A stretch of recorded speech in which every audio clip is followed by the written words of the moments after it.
Hey everybody, it's Party Elite, and today we're taking a look at the next big step from Epic in the world of digital distribution, Anno 1800. That's right, if you missed the news, Anno 1800 has decided to leave behind Steam in favor of the Epic Game Store.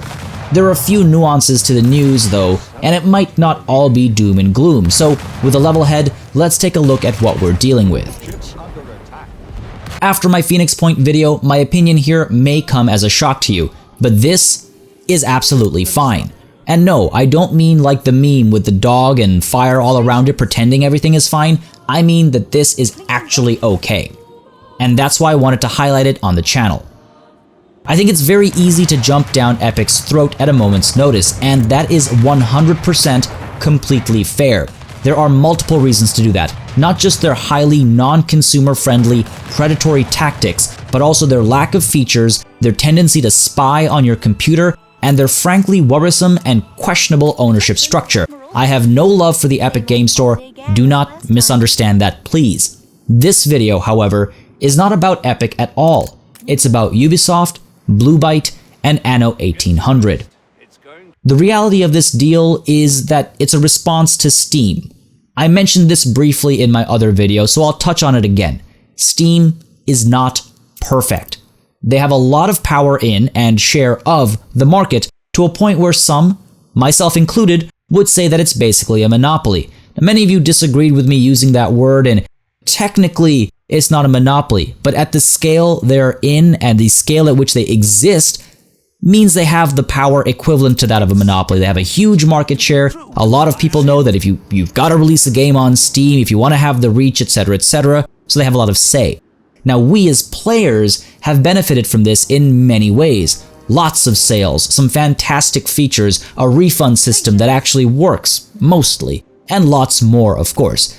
But developers and publishers have been getting a very raw deal. And they're technically consumers too. Remember, with a distribution platform and with distributors in general, there are two sets of consumers. The publishers who are putting the product on the platform, and in this case, the gamers who are buying the product from that platform. So there are two sets of consumers, and so it just makes sense that developers and publishers are going to look for an alternative that they can use instead. Now, this has been happening for a while. Origin from EA is more or less the only place you can get EA published games on PC. So that's still not perfect because they still have exclusive access to their first party games. Well within their rights, but they're forcing you onto Origin. But Uplay has been a launcher and a store that shares with other distribution platforms, and that is the big difference here. Anno 1800 has not gone Epic exclusive. You can still buy it on Uplay, so you're not forced to one store.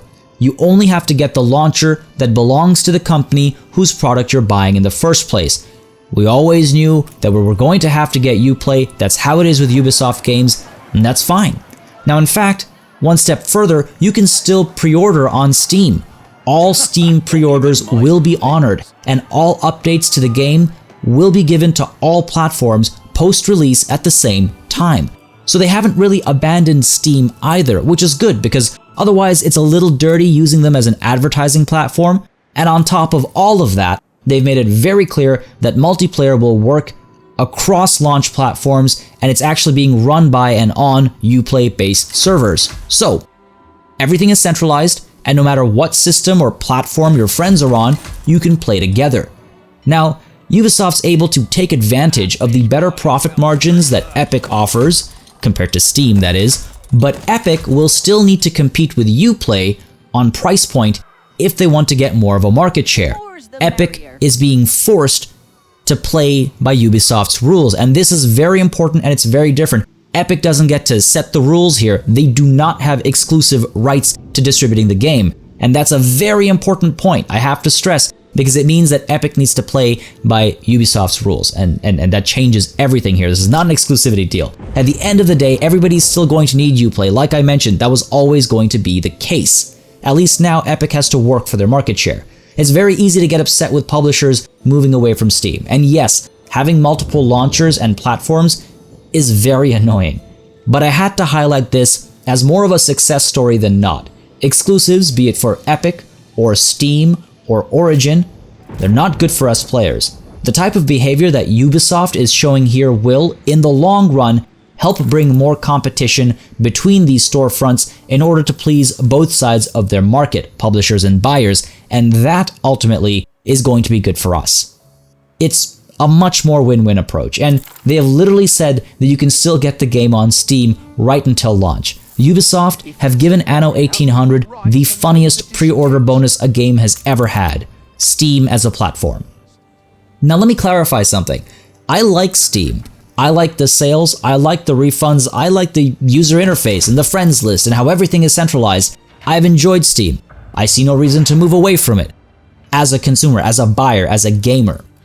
I totally understand though that there is a need for competition, not only for the developers and publishers to get a better deal, but also us. Because with this competition will come more features, more sales, more benefits.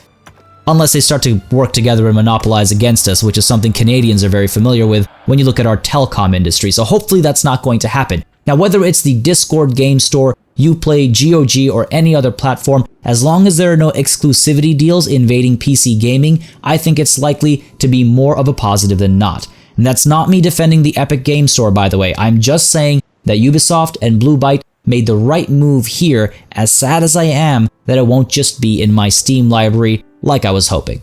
Lumping exclusivity deals with what Ubisoft did is not only incorrect, but it's a stance that will hurt gaming in the long run. I, for one, am still looking forward to Anno 1800 on Uplay, and I look forward to covering it here. I played it during its closed beta, the game is tremendous amounts of fun, and I can't wait to test out multiplayer, hopefully with the community, if we can get some games going. As always, I hope you found this video informative and enjoyable. If you did, you know what to do. Let me know down below, and let me know your opinions as well. How do you feel about Anno 1800, as it is a bit of a different approach to this whole Epic situation? I mean that Epic isn't the game store. Now, as always, a massive thanks goes out to all of my channel members and patrons for supporting the channel on a monthly basis, keeping us alive and running smoothly, and a massive thanks, of course, goes out to you for watching. Until next time, cheers.